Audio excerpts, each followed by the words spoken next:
in a world crying out for a top 10 show.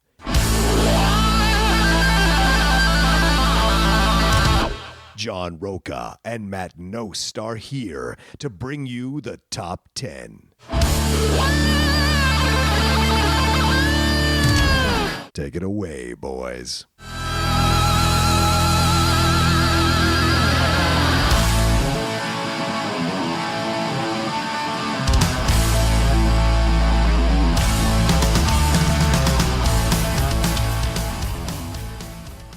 Welcome, everybody, to the top 10 and some of the extra content that we do for you all. It's called The Relist. Relist.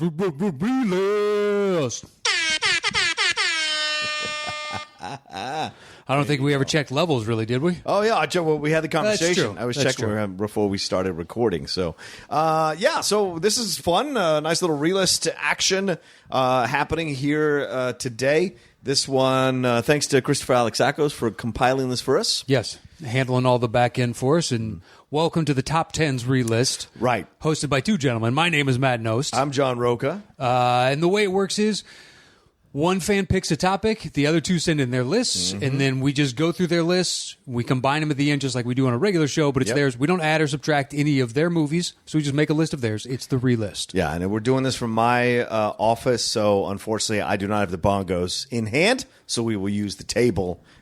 So sorry to anyone who's waiting on the bongos there. All right, so it's this one is coming from Cody Rexford.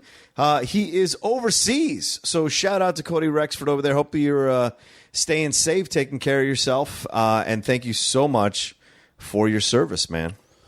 Yeah, you just jumped down to, I was like, hold on, that's not in the opening paragraph that they sent. Because I thought you were going to do what the topic is and all that. Yeah, well, I was just going to do the top. Yeah, well, the topic is the top 10 Pixar voice actors.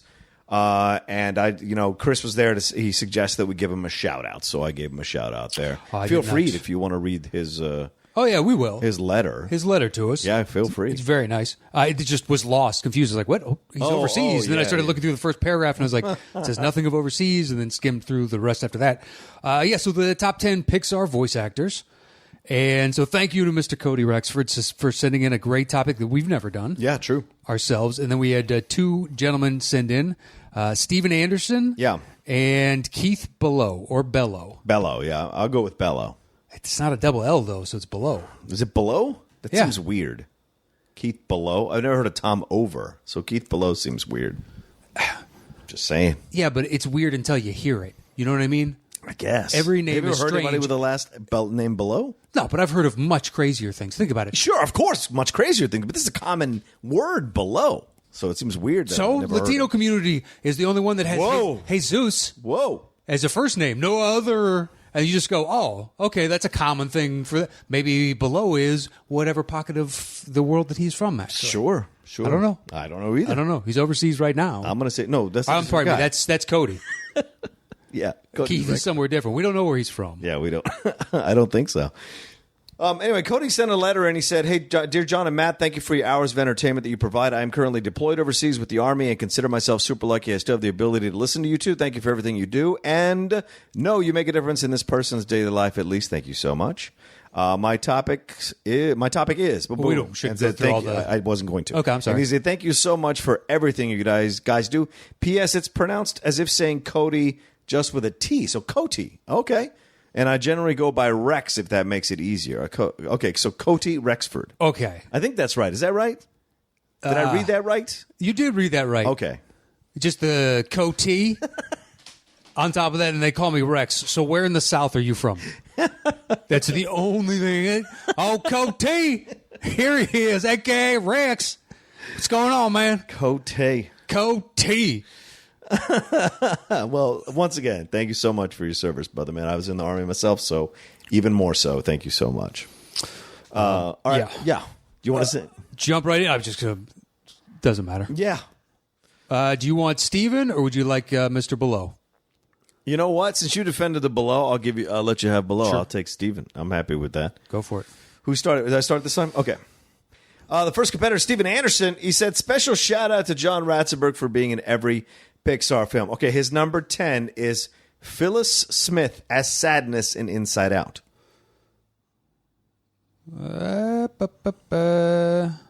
Sorry, it just goes paragraph. You got to find the number. I do not see her, no. Okay. All right. He says, I love her dryness and the constant pessimistic attitude that pretty much always made you laugh until the final scene when you realize sometimes we all just need a good cry. I agree. She was great. She was great. And you didn't anticipate, sometimes coming out of The Office, not a lot of them have really kind of gone on to do incredible things since. No. Obviously, Krasinski has. But really, Jenna Fisher hasn't really done anything either. Well, Carell is the number one. Well, Carell, right. And Ed Helms was brought in later after he'd established somewhere else. Right, so it's not quite the same thing. Oscar Nunez, he's got all the State Farm commercials. I guess, yeah. He's got to be doing something else. He's in that Gabriel Iglesias show as the principal of that high school. Oh, turned it off. Yeah, of course. 90 seconds into it. It has a laugh track. It does. And a fucking late 80s, 90s laugh track. It's thick. It's easy Latino humor, which drives me out of my fucking mind. It's easy humor overall. Yeah, true, fair. But it's the easiest joke every time. Some of the Latino jokes, I'm just like, ugh. This is what sank Cristela, or whatever that was, that ABC show. I gave it 2 episodes because Latina sure. comedian. I was like, okay, great, because her comedy's kind of edgy. They totally dulled all the edges, shaved it all down, and it was just like boring family comedy, and it had no authenticity to it, which was so frustrating. Look, Latino families are just as boring as white families. Welcome. But we've got but we've also got our own uniqueness, just like white families have their own uniqueness. So nobody talks about shit at dinner. For sure. Well, we talk about all that shit at dinner. But you're expecting that from an ABC sitcom? Yeah, I was hoping. Why not? The fucking Roseanne did that shit. They went real dirty and gritty about being poor and white in this country. Why couldn't we have a more Latino exploration? Uniquely Latino because when that came out, more of the society had an understanding of who that individual was because they came into poor white people more often than they did Latinos. Maybe. So you water it down to the essence of what, hey, look, they're just, and then eventually maybe you go into the more, eccentric. But look at Fresh Off the Boat. That's just years later. Asian. But I'm saying the Cristela was only 2 or 3 years ago. That's my point, is that I wanted Cristela to be authentically a Latino experience. Yes, there are universal things between the families, but there wasn't anything that made it like authentically Latino other than them being Latinos. Like One Day at a Time did a way better job of that. The remake on Netflix. Oh, wow, really? Great. Oh, it's such a good I know it did well, so. Yeah, it did. I just never watched the first one, so it's like, oh, they're making it again. Okay, I hope people like it. All right, the number 9 he has is Wallace Shawn as Rex in the Toy Story series. But I do not see it. No. Okay. To me, it's one of the funniest characters in all the movies, even though it's the same shtick every time. It never gets old. I agree with you. Yeah, okay. He's got his moments within the Pixar films. Yeah. For sure. He has enough of an indelibility to the general populace that I've seen memes about, like Rex, oh, you left Rex type of things, just in different parts of life. It's a great voice acting job. Yeah, there's no arc to him. He's just like kind of saying his thing, and he's always scared. He's always scared. Yeah, he's always scared. And it's nice. Whenever Wallace shows up in anything, it's really funny, like in Princess Bride and what have you. All right, his number 8 is Patton Oswalt as Remy in Ratatouille. Already looked ahead? Do not. You don't have Remy. Don't have Remy. Fascinating. All right. Remy, this is what Steven says. Remy feels like the perfect underdog. He may be young and beaten down, but he also refuses to give up on his dream. His enthusiasm and sweetness means that Oswald pulls off one of Pixar's toughest magic tricks, making you root for a rat in the kitchen. Very good point. Exceedingly true. Yeah. It's a great performance. Perhaps that's just a testament to there's so much good Pixar work that he wouldn't have Patton Oswalt on. Because it's just like, well, I want X, I want Y, I want Z from this one series they have type of thing. What if you were a kid during Cars and it's just like McQueen and Mater and something else are definitely going to make your list? I don't know what the third one would be. Yeah, maybe. If you're from Cars, I think those 3 would be the one, right? Well, there's the 2 I can think of. The first one is Paul Newman could be a third. That's what I was thinking. Yeah, I'm sorry. That's what I meant. Like Paul Newman would be the third one, yeah. But he dies in that one, doesn't he? In the first one, yeah. Spoiler alert. So I just don't know.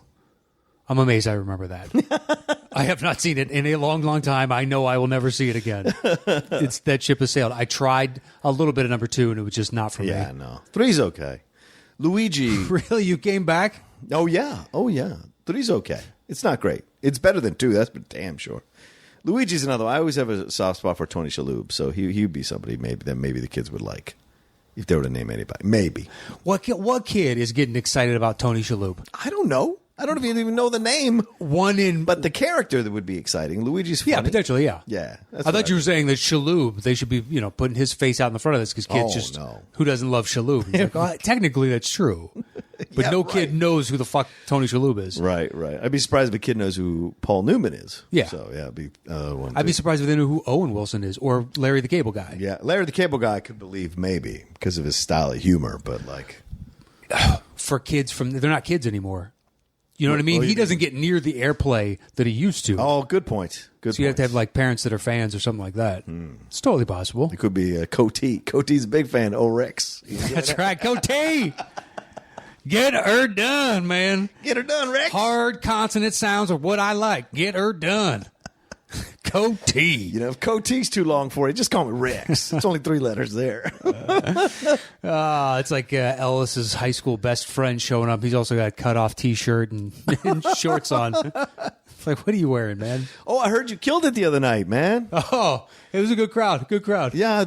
Can you tell one of your jokes? Can you tell the No, heroin that'll and never cheese happen. joke? That'll never happen. Oh, man, really? No. I heard that was great. To come to a show. What? That's how stand-up works. I don't do jokes for you.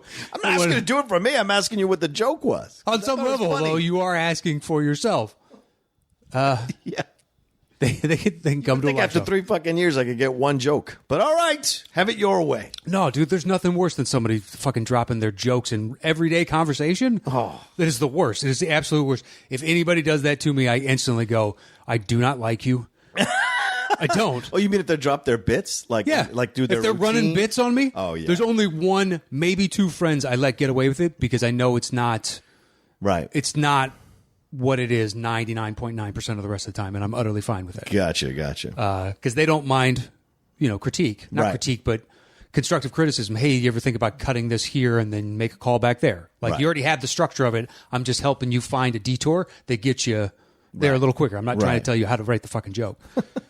But no, the people come up or they find out you're a comedian. It's that. Oh, tell me a joke. And you're like, Well, I wasn't saying it like that. go and fuck yourself. That's a setup and that's a punchline. I'm going to walk away. I dropped the mic on that shit. Fair enough. I wasn't saying that. I just heard it was that. They joke was were particularly a very really fun funny. crowd. Yeah, cool. Ellis puts on a nice show. He does.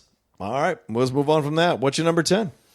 My number 10 from Mr. Keith Below is he starts off and says, "Hello, Matt and John. I've been a fan of yours from day one when you debuted on the Schmoes No Show when I believe they were in phase 4 of their show. But I could be wrong on that detail. I don't know. It sounds real. What phase are they on now? 12? I don't know. 16? I don't know what phase. Your knowledge of films is outstanding, and I hope to see you guys at a future live show around New York. Wink, wink. Top 10, Boomaye. Number 10, nice. Brad Bird as Edna Mode in The Incredibles. That is a punt. All right, there you go. At number 9, Ben Burt as Wall-E in Wall-E. Yeah, no, not on here. Okay. Interesting choice. It's a very interesting choice. Rarely says anything beyond Exactly. Eva. It's a silent film for half of it.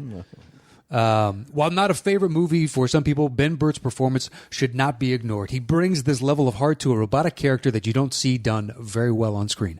I have not seen the movie in a while, so that is the reason it is not high on my list. I think you're a bigger fan of that movie than I am. Yeah. So It's an interesting choice because, like you said, it's a silent film. He really only says Eva, and that being said, I mean, only Vin just says Groot. I was literally thinking that. Yeah, it is I Am Groot. So I can't necessarily bash the choice, but it's an interesting choice if nothing else. Yeah. Because there's people that talk way more in other films. So, but yeah, I certainly like the movie. I like the character. So I guess at that level, I understand the choice because it's a great character. I don't know more. For sure. He is hands down the best part of that movie for me. It's like it's not even close. Yeah. I wish we would just really focused on you more. Yeah. Like brought Eva in. Yeah. Totally fine, and the two of them, but it's as I've discussed before. Yeah. It's the second half or the third act of the film for sure. Right. Okay. Number 8 is Holly Hunter as Elastigirl. Ooh, that's a great choice. Not on this list. Okay. He puts Elastigirl gets more room to shine in the sequel, but I love her performance in the first movie more. She can go from being a concerned wife and mother one second to a tough-as-nails superhero the next. Very true. Yeah. Like when they're in that plane and then it gets shot down or whatever the case is. And then she has to pull them in and be like, this is crazy. We have to band together, though. Yeah. Type of thing to do the concerning mother straight into, all right, now time to save the world. Oh, she's driven to find out the truth as well through most of the first part of the movie, or the first movie, and then like when they finally get on the island, they kind of get into their rhythm, and she's great. But even when she's confronting him again at the end there, before they get in the fight at the end, she's just like, what, because I'm a woman? Is this blah, blah, blah? And he's got to like tell his truth in that moment. But like if she doesn't push him and confront him, there's no way he has that moment where he really breaks down in front of her. So it's great work.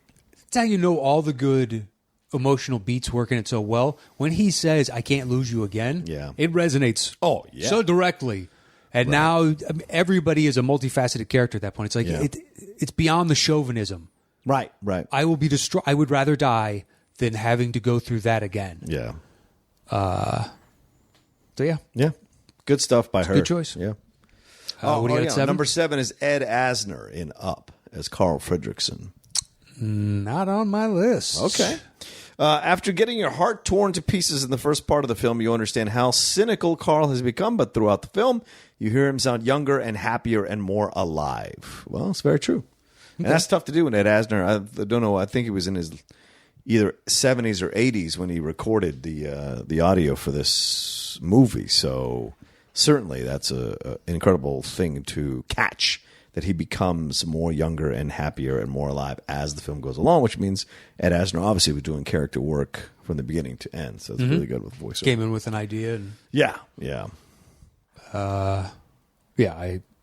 outside of the opening 7 to 10 minutes, whatever it is, I haven't seen the rest in so long. Yeah. So I dig him. I think he's great. And even the moments when he doesn't want to, like when he's fighting back and he's pushing back and everything, he does such great work. And sometimes when you get to a certain age, you're not sure they can still bring it, and Ed certainly brought it in the movie, so it's a great choice. All right, number 6 is Caitlin Diaz as Riley in Inside Out. Do not have. Okay. Let's see here. Steven says, honestly, I had to look this one up, but definitely had to put her on the list, even for just the last scene in the movie and how heart-wrenching her voice is and makes you think of times you just wanted to break down and have a good cry. Yeah, absolutely. Riley's great in this movie, and they make her do some really like unsettling stuff in desperation, and then have that come through in the performance. And I remember interviewing her when we went and when the Schmoes sent me up to Emeryville. That's where Pixar is there near San Francisco, and she and Kyle MacLachlan were two of the people that I interviewed. Cool. Because he was the dad. And so she was really sweet. And I think it was her first thing she'd ever done. And so she had like to work really hard to get that through as a voiceover actor. And so she was really great. I enjoyed it. That's awesome. Yeah. Anything to that? Hopefully you get back from your trip saying the same thing. Went over, met so-and-so, very nice person. Oh, yeah, we'll see. We'll see. Yeah, heading off to London on Tuesday for like 5 days. It's been a source of contention here in the house. Oh, really? Yeah, she doesn't like me going to London without her. She really wanted to come, and there's just like, she can't take off work and stuff like that. Yeah, and it's last minute. Yeah, you're going to work. Right, exactly. I'm staying an extra day to sightsee, and I might try and catch a game.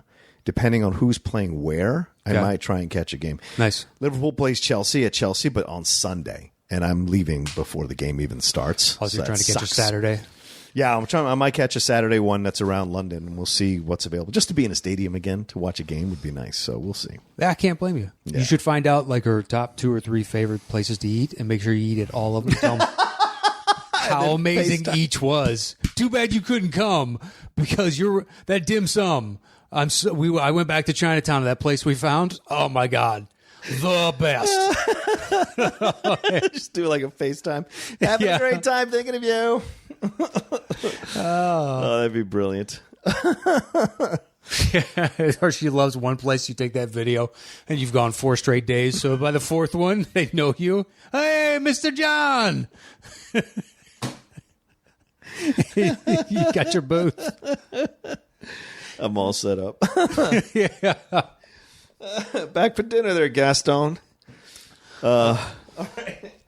Anyway, what are you at? 7, I think? 7 is Kelsey Grammer as Stinky Pete. Oh, that's a great choice. Toy Story 2. No, not on the list. All right, he writes, Stinky Pete is a detestable toy, but Grammer's performance makes you at least sympathize with him a little. Sure. In my mind, the best villain in the Toy Story franchise. Wow. What, Hugs a Lot? Is that Lots of Bear, yeah? yeah, a lot, whatever the fuck it was. Yeah, Lots of Bear, I think is better. He's pretty fantastic. Yeah, man. I'm not taking away from Grammer because it's an interesting story. I like 2. I like 3. Yeah. Yeah, it is. It's a great performance. I like Kelsey in voiceover work. He has such a fantastic voice, man. Oh, it does. Fully commanding. I was watching Anastasia the other night. I hadn't seen it in forever, and it was on one of the pay channels. I was watching for like 30 minutes. And it's not as good as I remember it or as much as I enjoyed it the first time, but like his voiceover work is fantastic, man. So you can't deny that. He does a great job as Stinky Pete. Do you think he's always spoken with that very specific tone and diction? And because it's one of those people, I just assume he was born for the stage. Yeah. Because I can't picture him in everyday life. Other actors, you totally can. If you want to go through like Cheers, Ted Danson, no problem. Right. Woody Harrelson, no problem. Kelsey Grammer, I can't imagine him working a normal job. Yeah. If he's always spoken like that, like at 16, he's a cashier or bag boy. Just bag groceries. Exactly. You want these apples? Bananas on top. Like, such confidence. Weirdly, it's kind of sing-songy at times. Do you want these apples? Yeah. No, I agree. But actors or people who want to get somewhere sometimes will adjust their voices and have the mental fortitude to do it. And he seems like, probably in college or when he was going to drama school, he just said, I'm just going to milk this thing. Apparently, Gosling's is entirely fictional. Really? He made a choice when he was younger to sound more like he was from the East Coast, and he tried to pattern off Marlon Brando. Wow. And that's because he's from Canada.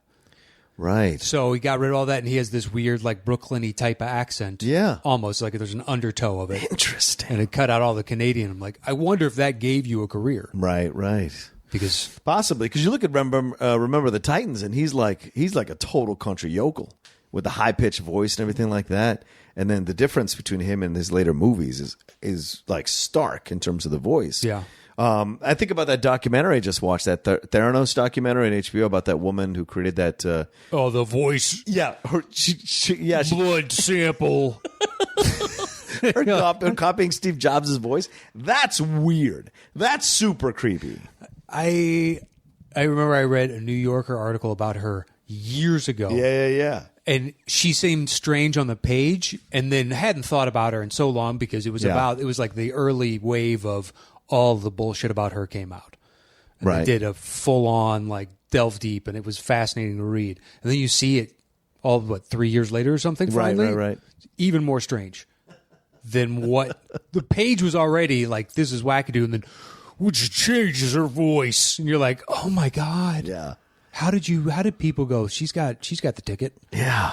It's weird. It is weird. I think people are unsettled by weird things, so they're more willing to do things for weird things because it unsettles them. They're not on their equilibrium. You want to go out for investors for the top 10? Yeah. You should definitely invest.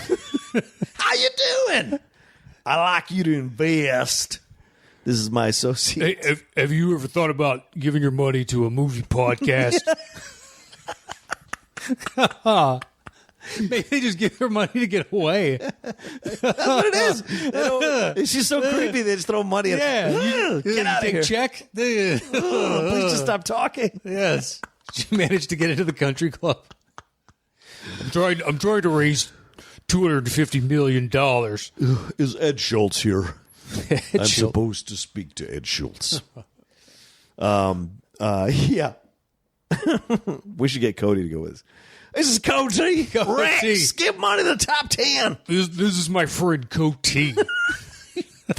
Call him Rex. He likes to be called Rex.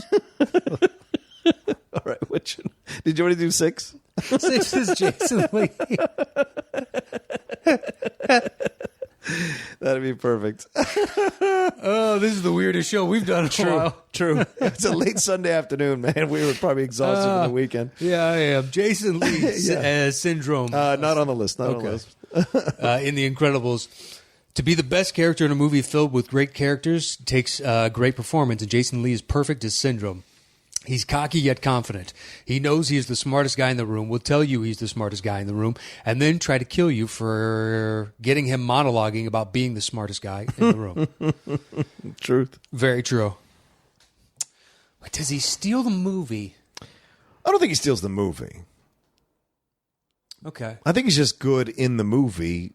I mean, Elizabeth Pena is good in the movie. Edna Mode, Brad Bird is good in the movie. Obviously, Holly Hunter and whatever his name, Craig T. Nelson are good in the movie. Well, when you think of that film, what's the first image that pops into your head? It's either the Mr. Incredible, I can't do it without, or like I couldn't go through it again, or no lie, Bon Voyage. Bon Voyage is the second. Bon Voyage is great, right? And like literally on screen for maybe 2 minutes, but will stay in my mind for a lifetime until I get Alzheimer's. Like I legitimately. Like that, I will always think of Bon Voyage. It's my second thought, always with The Incredibles is Bon Voyage, because that's such a brilliantly funny criminal. Well, if you're going to go for pun, it's an awesome pun name, right? It is beyond reproach. Yeah. That was my 6. What do you got at 5? Anthony Gonzalez as Miguel in Coco. Not on my list. All right, I like this being on his list. Great singing, great comedy, and again a final scene. Sorry, with his abuela, Coco, that you could feel the pain behind the voice and only imagine bringing that out standing in a recording studio. Yeah, absolutely. Kid's great. And they already have the stuff over at Disney. Like, they have a little show that they do in the streets with a Coco puppet that's attached to a dude's legs. And so do they do the? Oh, okay, I was going to ask if they do the bridge thing, because that's maybe during the electric light parade at the end of the night, because that would just that'd be cool. Yeah. I mean, it's one of the most indelible parts of that movie. Yep. To me, yeah, man, I wanted to like it more. I know, I agree, Trust me, I wanted to absolutely love it and put it at the top. And I thought it was a really good film. I didn't think it was the greatest Pixar movie, but I certainly loved it. That little moment at the end with him and his grandmother, Remember Me, it's 100% effective. It's awesome. Yeah. And it made me just, as I said before, wish the previous had been that good. Yeah. Because the emotional payoff of that in the moment, and still to this day, is just as good. It is. I almost cried in the theater. Yeah. Because you knew she was going to start singing, and then when she's like, does that old woman just kind of very soft... Remember me, and like, oh fucking Jesus, she was a little kid. Her dad wasn't. He was a good man. He's a good man. Mom's dead. Yeah. Yeah, absolutely. All right. That was your 5? Yeah. My 5 is Tim Allen, Buzz Lightyear. Shockingly not on this list. No, wow. Yeah, I know. All right. He says, to be the straight man when you are known for playing larger characters is quite a feat, and no one else could play Buzz the way Allen does. True. From his performance, you really do feel like he believes he's a space ranger, and then when he finds out he is a toy, leads to one of my favorite Pixar jokes, I am Mrs. Nesbit. Without Tim Allen and another person's performance on this list, spoilers, there might not be a Pixar today. Yeah. Yeah. I think that's fair. They don't have that chemistry. Because otherwise, it's just like a really interesting early CGI movie. Right. And Buzz has become like one of these indelible characters in the animation lexicon, but also in the pop culture, right? Buzz to infinity and beyond is something people say all the time. Huge. Yeah. It's so strange, not really, but that it's Tim Allen. Yeah, and Tim doesn't get to do a lot of emotional Not anymore. work, right? No. Yeah. Well, it was Disney's guy after Home Improvement, and they did all the Disney movies. Yes. Like the slew of family-friendly shit. Right. I would guess Disney's 80% of those. Santa Claus and all that kind of Jungle to Jungle or whatever that one was called. Jungle to Jungle. And he had at least one or two others. Right. That always did well for him. So then Disney, well, but this is before Pixar was part of Disney. Yeah. Huh. It's just so crazy because Tom Hanks would still get that role today. Yeah. True. Very true. Tim Allen would not. Yeah. Very true. Tim Allen's a great choice. He's so good, and even in something like in Toy Story 4, where he isn't necessarily showcased as equally as Woody, like he's been in the other 3 movies. He still does what he needs to do in those moments that he gets, and he does great work, and it's fun to watch him. All right, my number 4 is the punch from earlier, Brad Bird as Edna Mode. All right. Steven says, a voice that a lot of people didn't even know about until he came on stage at D23 2 years ago. But wow, has the director of this movie stolen everyone's attention with this phenomenal character that only got better in the second movie, working with the Jack character. People knew he was Edna Mode for quite some time. It wasn't just 2 years ago, but he certainly did it in person for people 2 years ago, which was really cool. But yeah, absolutely, this character is so great and steals the scenes the character steals the scenes that she is in. Brad Bird steals the scenes that he is in with his voice as well. So it's great stuff. Keith wrote, this movie is going to appear a lot on this list. Since we had to punt, we didn't know that. But there's a reason for that I will go into later. Edna is this larger-than-life character that steals every moment she's on screen. Lily Tomlin was originally asked to play this part, but when she heard Brad Bird perform how he wanted it to be played, she said, what do you need me? You got it already. And I couldn't agree more. Always remember, no capes. Wow. I'm guessing that means, what do you need me for? Right. Yeah. Wow. Lily Tomlin, I can see that. Yeah, I could too. And kudos to her for turning it down, knowing that someone else could do it better. That's really rare in an acting world.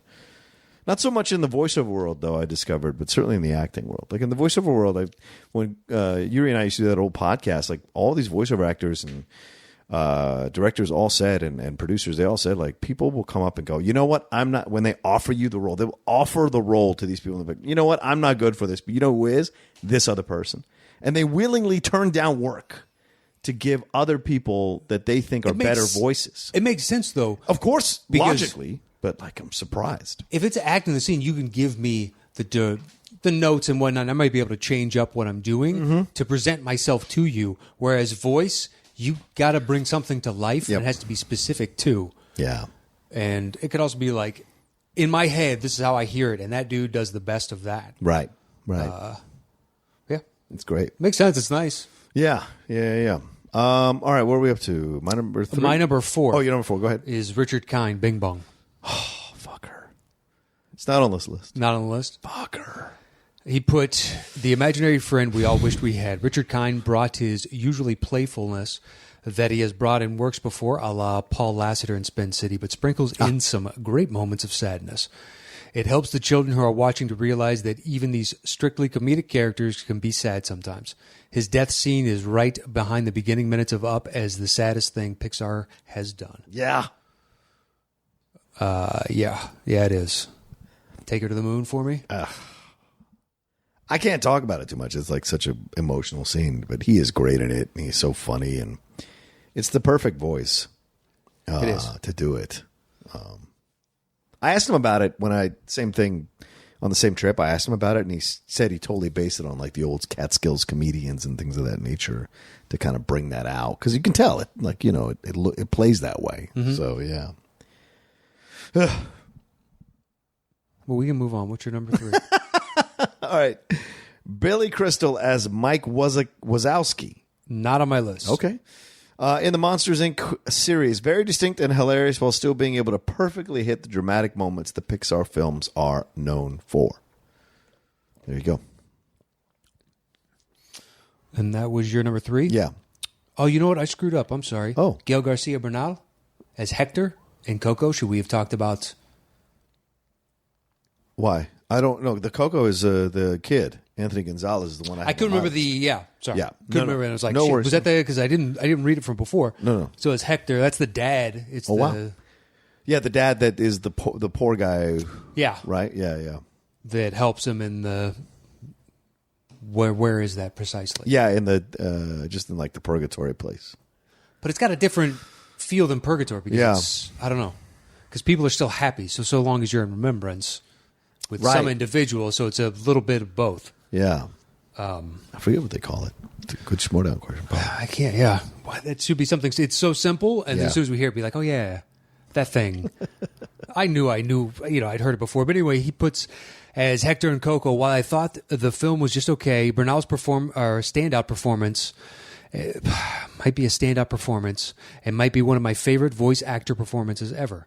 Hector will stoop to any low and lie to any person just to see his daughter one last time. The scene where he has to get the guitar so Miguel can play in the competition is when I realized that this was not just going to be a strictly comedic performance. My brain wanted to shut down through reading all of that.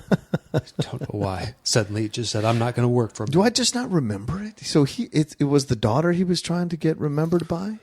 Oh, but it was because the grandmother is the grandmother the daughter of Hector's? His daughter, yeah. Oh, and he was the contemporary musician that taught Elvis. In essence, stole his songs and had the movie career and whatnot. Right, and he died. And right, with the bell hit him. Right, exactly. Yeah, and the mother always spun it as one direction, but she always held out hope. She knew her father, and ultimately she was right. Yeah. That's right. Yeah, that's why it gets to the end and you're like, I want to love this so much. This moment is amazing, but the movie is... All right, what do you got at 2? Albert Brooks as Marlin in Finding Nemo. Not on my list. Oh, wow. Not even 10. That's insane. Brooks gives a performance as good as any in his career. His trademark neuroticism and neediness, tinged with pain at the loss of his family and his desperate need to save his son, mix in his comic gift and straight man confidence, and it's hard to picture anyone else in the role. I agree. Albert Brooks is fantastic in this role, and I just like.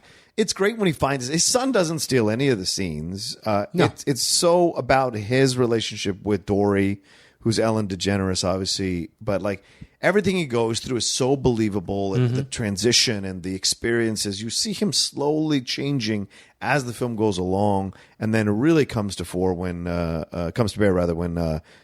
Marlon or his son says, when Nemo says, I can do this, Dad, and blah blah blah, and he lets him do it by getting all the fish to put it. But like up until that point, he's like all caught up and like, I got to get to my son, all this kind of stuff. So it's really amazing what Albert was able to do, because he doesn't get to do these kinds of roles really on camera ever. No. Yeah. No. Not anymore, especially. Right.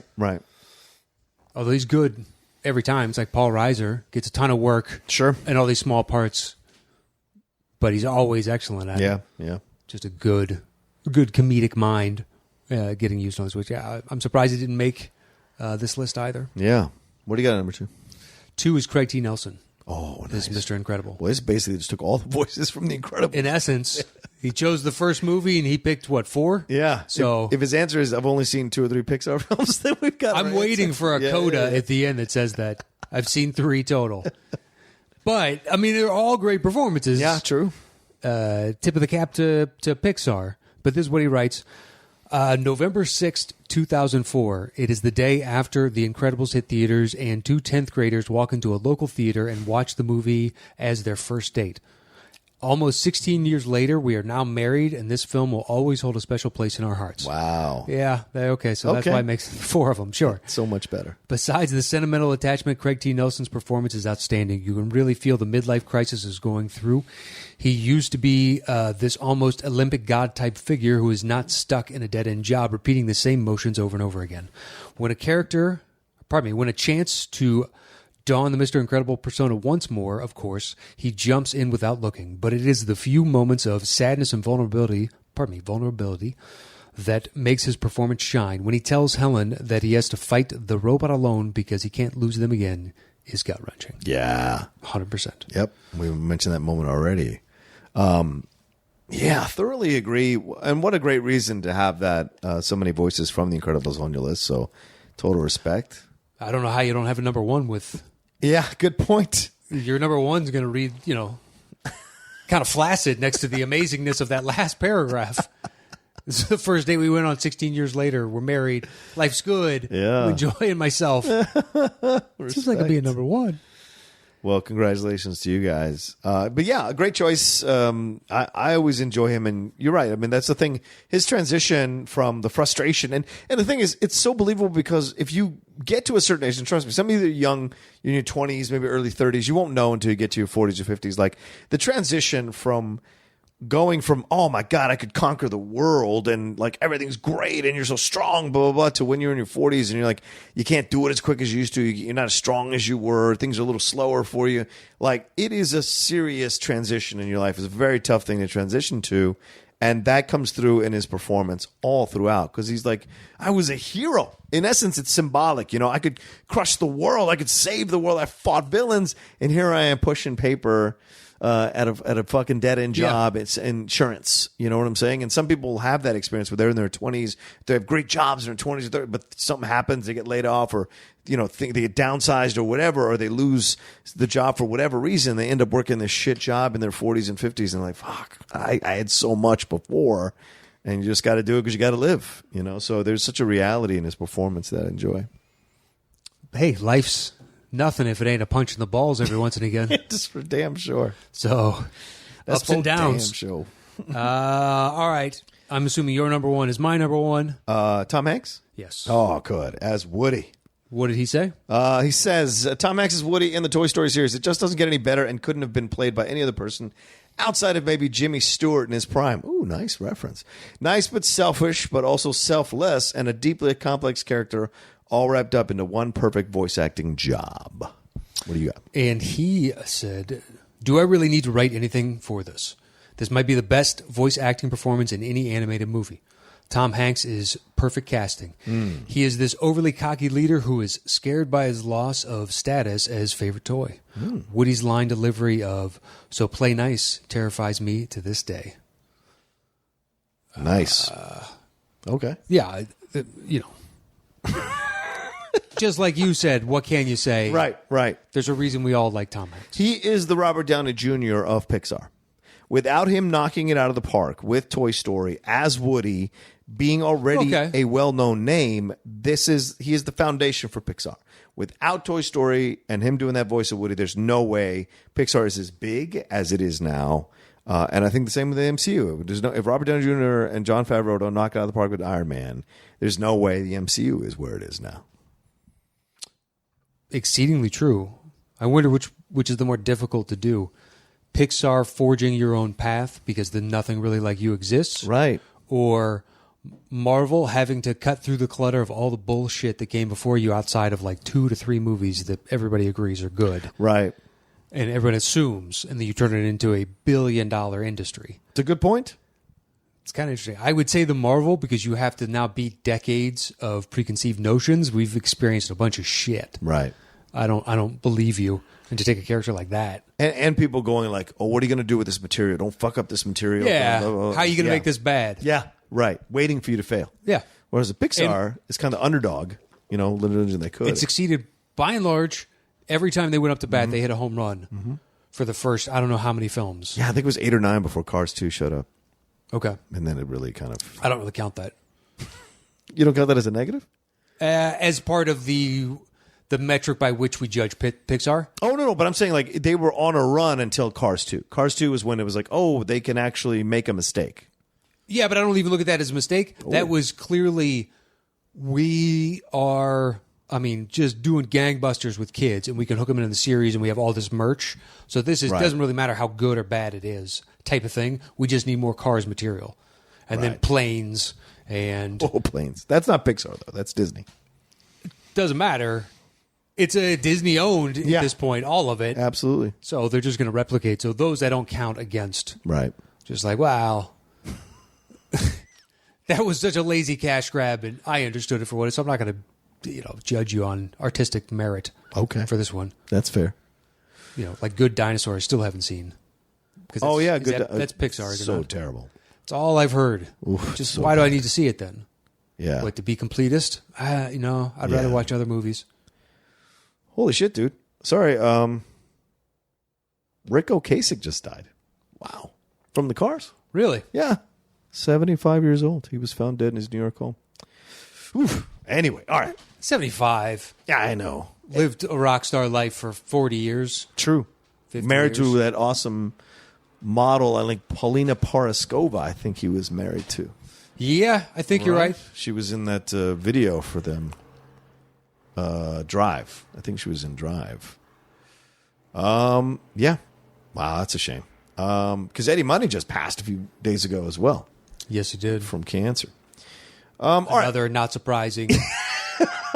Yeah, that's fair. That's fair. The height of his success was the late 70s through early 80s. Right. And I only discovered the actual run of years after he passed. Yeah. I knew his songs. Yeah. His biggest songs. Right. But I wasn't an Ed Money guy. Yeah, right around the late 80s, he really didn't make any more like hits necessarily. Ocasek had 6 kids. Wow. 2 from each of his 3 marriages. Well, that's how you do it, man. That's how you do it. Sure. 3 marriages, 2 each. That's all I can give you. I dated this girl Yeah. here in town that I'll tell you who her dad was off the air. Okay. But he had like 15 kids from 8 different women. Okay. And they all show up for holidays and stuff like that. And it's this big extended, like at least all the kids do. Right. I don't know how many of the former wives do or former lovers. Right. But I was like, wow, that's fucking crazy. You have like 17 brothers and sisters. Yeah. That's a lot. It was nuts. Yeah. That's crazy. All right, you want to do? Yeah, let's compile this list here. Pixar, we're at 45 minutes. Oh, my God. All right. Obviously, number 1 is Tom Hanks. Yeah. So I think we'll just go back. We don't have any other commonality besides Edna Mode, I don't think. So we can just go back and forth. Really it? Yeah. Is it your phone, I'm assuming? Oh, yeah, sorry. We'll just flip coins, I guess, all over the place. Yeah, you don't have Craig T. Nelson at 2. What do you have at 2? I have Albert Brooks. Personally, I would say Albert Brooks' performance is stronger to me. I'm happy to do that. Bring the coin out just in case. All right. All right, so then Craig T. Mm-hmm. Okay, what do you have at 3? Billy Crystal. And then I have Gail Garcia Bernal. Okay, well, I would agree with Billy Crystal. Yeah.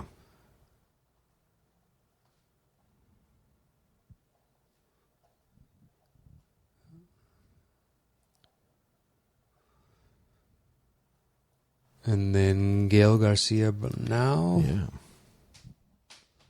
Kind of shocking. Just high on the list. Pretty interesting. Yeah, to end up at number 5. Yeah, right. That's how the cookie crumbles. What do you got it for? Brad Bird is Edna Mode. Oh, okay. I got Richard Kind. I would put Richard Kind. Okay. And then do Edna next. Yeah, since we have that in common as well. Where are we at after that? We got 3 left. Ooh, okay. I think 2 Coco people might make it on here. Holy crap. That's a shock. Ooh, that's a shock. So what did you have at 5? Anthony Gonzalez is Miguel in Coco. All right, I got Tim Allen as Buzz Lightyear. I think Tim Allen goes first. Yep.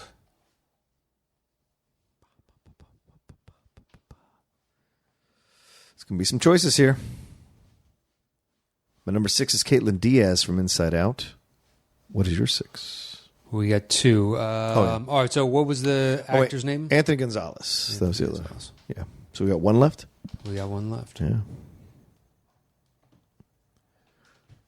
Yeah, Coco got 2 on. Yeah. Your 6 was what, I'm sorry? Caitlin Diaz is Riley in Inside Out. I got Jason Lee as Syndrome. Personally, I say Jason Lee. You think he did a better work than Caitlin Diaz?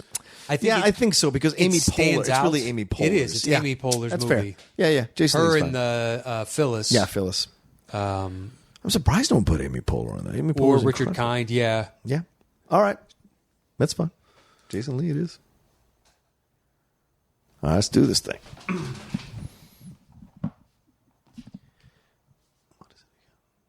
Okay. The top 10 Pixar voice actor performances on the relist. Yeah. At number 10. Jason Lee in The Incredibles. At number 9. Anthony Gonzalez, Coco.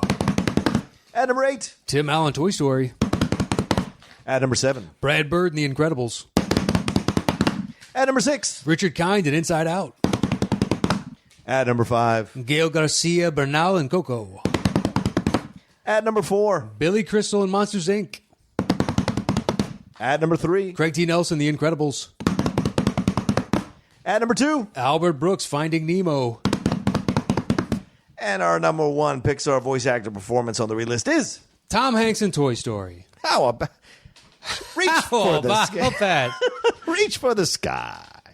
There you go. Good stuff. Thanks. Thanks to Co-T. Yeah, Rex. Co-T Rex, Keith Below, and Steven Anderson.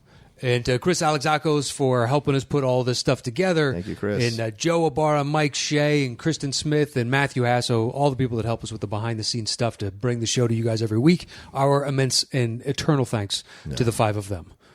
And I think that's it this week for the relist. Sounds good. Yeah, I agree. All right, we'll talk to you next time on the Top 10 Relist. Relist.